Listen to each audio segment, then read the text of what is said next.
Hello everyone, good morning. তো আজকে হচ্ছে সানডে। সকাল সকাল এখন ঘড়িতে বাজে 11:15 মতন। স্নান টান সব কমপ্লিট হয়ে গেছে। এখন ঘরে বসে আমি টিভি দেখছিলাম। তো ভাবলাম একটা জিনিস সবার সাথে শেয়ার করি, সেটা হচ্ছে আজকে 2রা ফেব্রুয়ারি, সরস্বতী পুজো। তো সরস্বতী পুজো নিয়ে অনেক রকম প্ল্যান থাকে, অনেক রকম ঘোরা টোরা অনেক ব্যাপার থাকে, বাট কোনোদিনও আমার সরস্বতী পুজো নিয়ে কোনো প্ল্যান ছিল না। বিকজ স্কুল বাড়ি থেকে অনেক দূরে ছিল, কোনোদিনও আমি স্কুলে সরস্বতী পুজো দেখিনি। শুধু এক বছর দেখেছিলাম, যে বছর আমাদের ব্যাচের উপর দায়িত্ব ছিল পুজো, যে বছর 10-এ উঠেছিলাম, মানে মাধ্যমিক দেব যে বছর, সে বছরই ছিল। তো সেই বছর সরস্বতী পুজোতে গেছিলাম স্কুলে। তাছাড়া কোনোদিনও যাইনি। আর এখানে বন্ধু বান্ধবও ছিল না যে ঘুরতে বেরোবো বা স্কুলে এখানকার যে স্কুলগুলো আছে সেগুলো ঠাকুর দেখতে বেরোবো। তো কোনোদিনই আমার সরস্বতী পুজো সেভাবে বেরিয়ে ঘুরে ঘুরে কাটানো হয়, সেলিব্রেট করা হয়নি। তো সরস্বতী পুজো আমার বাড়িতে বসেই কাটতো।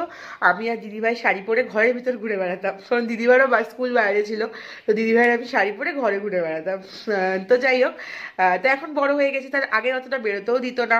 এখন বড় হয়ে গেছি, এখন তো বেরোনো কোনো ব্যাপার না, ঘুরতে যেতেই পারি।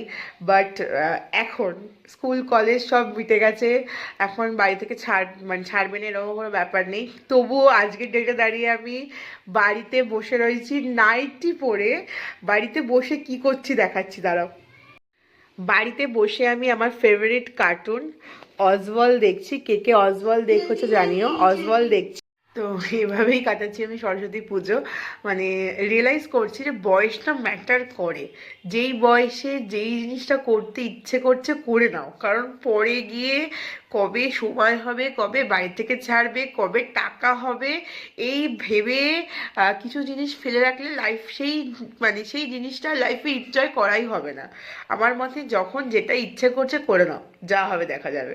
তো যাই হোক, আমি এইভাবে সরস্বতী পুজো সেলিব্রেট করছি। আর কে কে সরস্বতী পুজো যে এইভাবে সেলিব্রেট করছো জানিও। তো সবাইকে শুভ সরস্বতী পুজো, খুব ভালো করে এই দিনটা কাটাও। তো চলো, টাটা।